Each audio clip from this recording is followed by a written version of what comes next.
घर में कुत्ता पालना क्यों नहीं चाहिए और संकेतों का क्या महत्व है? कथा। बहुत समय पहले की बात है। एक छोटे से गांव में एक साधु महाराज रहते थे। साधु महाराज का स्वभाव बहुत शांत और परोपकारी था। उन्होंने अपना जीवन भगवान की सेवा और ध्यान में समर्पित कर दिया था। उनके आश्रम में हमेशा शांति और सुख का माहौल बना रहता था। एक दिन गांव के कुछ लोग साधु महाराज के पास आए और उनसे पूछने लगे, महाराज, हम अपने घरों में कुत्ते पालना चाहते हैं, क्या ये सही है?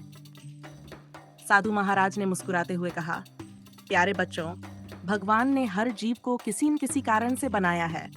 कुत्ते को घर में पालना एक बहुत बड़ी जिम्मेदारी है। इसका कारण यह है कि कुत्ता स्वभाव से ही हिंसक होता है और उसकी उपस्थिति घर की पवित्रता को प्रभावित कर सकती है। फिर साधु महाराज ने एक पुरानी कथा सुनाई। एक समय की बात है, एक व्यक्ति अपने घर में कुत्ता पालता था। वह कुत्ता बहुत ही वफादार और सतर्क था। एक दिन उस व्यक्ति के घर में एक साधु भिक्षा मांगने आए। कुत्ता साधु पर भौंकने लगा और उन्हें अंदर आने से रोकने लगा। उस व्यक्ति ने कुत्ते को डांटकर भगाया और साधु को आदरपूर्वक अंदर बुलाया। साधु महाराज ने कहा, तुम्हारे घर में कुत्ता है, ये जानकर मैं पहले ही समझ गया था कि तुम्हारे घर में अशांति है। कुत्ते की उपस्थिति से न केवल बाहरी लोग बल्कि घर के सदस्य भी अशांत रहते हैं। साधु महाराज ने व्यक्ति को समझाया, कुत्ते का भौंकना और उसकी आक्रामकता घर के वातावरण को दूषित करती है। उसकी नकारात्मक ऊर्जा घर के सदस्यों पर भी प्रभाव डालती है। इसलिए भगवान ने कहा है कि हमें अपने घर में कुत्ते जैसे हिंसक जीवों को नहीं पालना चाहिए। वह व्यक्ति साधु की बातों को समझ गया और उसने अपने कुत्ते को किसी अच्छे स्थान पर छोड़ दिया। साधु महाराज ने गांव के लोगों से कहा, भगवान की दृष्टि में घर की पवित्रता और शांति सबसे महत्वपूर्ण है। कुत्ते जैसे जीवों की उपस्थिति से यह पवित्रता भंग होती है। इसलिए हमें अपने घरों में कुत्ते नहीं पालने चाहिए। संकेतों का महत्व। साधु महाराज ने आगे कहा, जीवन में संकेतों का बहुत महत्व है। भगवान हमें संकेतों के माध्यम से सही और गलत का ज्ञान कराते हैं। यदि हम उनके संकेतों को समझते हैं और उनका पालन करते हैं तो हमारा जीवन सुखमय और शांतिपूर्ण हो सकता है। गांव के लोग साधु महाराज की बातों से बहुत प्रभावित हुए और उन्होंने अपने घरों में कुत्ते पालने का विचार त्याग दिया। उन्होंने समझा कि भगवान के नियमों का पालन करना ही सही मार्ग है और इससे ही जीवन में सच्ची शांति प्राप्त हो सकती है। कथा का आगे का भाग। साधु महाराज की कथा सुनने के बाद गांव के लोग और भी जिज्ञासु हो गए। उनमें से एक व्यक्ति ने पूछा, महाराज, हम भगवान के संकेतों को कैसे पहचान सकते हैं और अगर हम गलती से गलत मार्ग पर चले जाएं तो क्या होगा? साधु महाराज ने एक और कथा सुनाई। एक समय की बात है, एक गांव में एक किसान रहता था। वह बहुत मेहनती और ईमानदार था, लेकिन कभी-कभी वह छोटी-छोटी बातों पर क्रोधित हो जाता था। एक दिन उसने भगवान से प्रार्थना की, हे भगवान, मुझे अपने संकेत दिखाएं ताकि मैं सही मार्ग पर चल सकूं। भगवान ने उसकी प्रार्थना सुन ली और उसे एक सपना दिया। सपने में भगवान ने कहा, तुम्हारे जीवन में जो भी घटनाएं होती हैं, वे सभी मेरे संकेत हैं। तुम्हें बस उन्हें समझने की आवश्यकता है। अगले दिन किसान ने अपने खेत में काम करते समय देखा कि उसकी फसलें सूखने लगी हैं। वह बहुत परेशान हो गया और भगवान से पूछने लगा, हे भगवान, ये क्या संकेत है? उसी समय एक साधु वहां से गुजर रहे थे। उन्होंने किसान की परेशानी देखी और कहा, यह भगवान का संकेत है कि तुम्हें अपनी खेती के तरीके बदलने की जरूरत है। अपनी फसल को पानी देने के लिए सही समय का चयन करो और ध्यान से काम करो। किसान ने साधु की बात मानी और अपनी खेती के तरीके में बदलाव किया।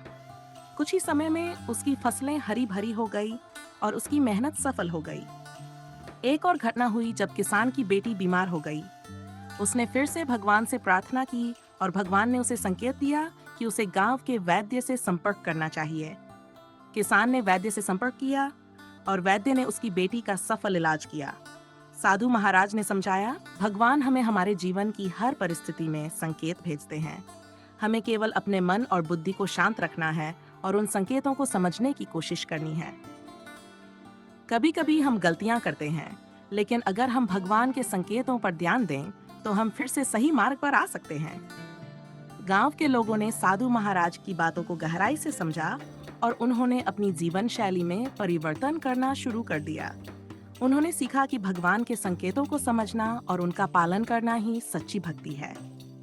इस प्रकार गांव के लोगों ने अपने जीवन में शांति और सुख का अनुभव किया और उन्होंने साधु महाराज का धन्यवाद किया। साधु महाराज ने उन्हें आशीर्वाद दिया और उन्हें सदा भगवान के संकेतों को समझने और सही मार्ग पर चलने की प्रेरणा दी। कथा का अंत यहीं होता है, लेकिन यह संदेश देता है कि जीवन में आने वाली हर परिस्थिति भगवान के संकेत होती है। हमें उन संकेतों को समझकर सही मार्ग पर चलना चाहिए और अपने जीवन को सुखमय और शांतिपूर्ण बनाना चाहिए। घर में क्या पालना चाहिए?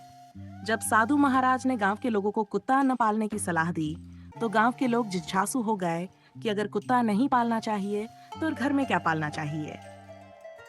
साधु महाराज ने इस प्रश्न का उत्तर देने के लिए एक और कथा सुनाई।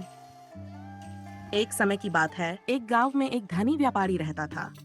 उसके पास बहुत बड़ा घर था और उसे जानवर पालने का बहुत शौक था। एक दिन वह साधु महाराज के पास गया और पूछा, महाराज, मेरे घर में कौन सा जानवर पालना सबसे उचित होगा जिससे मेरे घर में शांति और समृद्धि बनी रहे। साधु महाराज ने मुस्कुराते हुए कहा, भगवान ने हर जीव को किसी न किसी कारण से बनाया है और हर जीव का अपना महत्व है, लेकिन घर में ऐसे जानवर पालने चाहिए जो घर की पवित्रता और शांति को बनाए रखें। फिर साधु महाराज ने कुछ जानवरों के बारे में बताया जिन्हें घर में पालना शुभ माना जाता है। 1. गाय। साधु महाराज ने कहा, गाय को घर में पालना बहुत शुभ माना जाता है।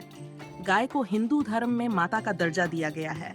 गाय के दूध, घी और गोमूत्र का उपयोग धार्मिक अनुष्ठानों में किया जाता है और यह स्वास्थ्य के लिए भी लाभकारी होता है। गाय की उपस्थिति से घर में सकारात्मक ऊर्जा का संचार होता है। तोता एक बहुत ही प्यारा और बुद्धिमान पक्षी होता है। ये घर में खुशहाली और सकारात्मक ऊर्जा लाता है। तोते की मधुर आवाज और उसकी नकल करने की क्षमता घर के माहौल को आनंदमय बनाती है। मछलियाँ। मछलियाँ भी घर में पालने के लिए बहुत शुभ मानी जाती हैं। एक्वेरियम में मछलियाँ रखना घर की सुंदरता को बढ़ाता है और मन को शांति प्रदान करता है। मछलियाँ देखने से तनाव कम होता है और घर में सकारात्मक ऊर्जा का संचार होता है। खरगोश एक बहुत ही प्यारा और शांत जानवर होता है। इसे पालने से घर में सुकून और शांति का माहौल बना रहता है। खरगोश बच्चों के लिए भी एक अच्छा साथी होता है। साधु महाराज ने आगे कहा, इन जानवरों को पालने से न केवल घर में सकारात्मक ऊर्जा आती है, बल्कि ये हमें प्रकृति के साथ सामंजस्य बैठाने का भी मौका देती है। हमें हमेशा याद रखना चाहिए कि भगवान के हर जीव में उसकी छवि है और हमें उनकी सेवा और देखभाल करनी चाहिए। गांव के लोगों ने साधु महाराज की बातों को ध्यान से सुना और समझा। उन्होंने अपने घरों में कुत्तों की जगह गाय, तोता, मछलियां और खरगोश जैसे जानवर पालने का निश्चय किया। इससे उनके घरों में शांति, समृद्धि और सकारात्मक ऊर्जा का संचार होने लगा। इस प्रकार साधु महाराज ने गांव के लोगों को ये सिखाया कि घर में कौन से जानवर पालने चाहिए और उनके क्या लाभ हैं। घर में शांति और सकारात्मक ऊर्जा बनाए रखने के लिए हमेशा ऐसे जानवर पालने चाहिए जो हमारे जीवन में सकारात्मकता और समृद्धि लाएं। आपके प्यार और समर्थन के बिना हमारी यात्रा अधूरी है। कृपया हमारे चैनल को लाइक करें, सब्सक्राइब करें, शेयर करें और अपने बहुमूल्य कमेंट्स के माध्यम से हमें अपनी राय दें। आपके सहयोग से ही हम और बेहतर बना पाएंगे। धन्यवाद।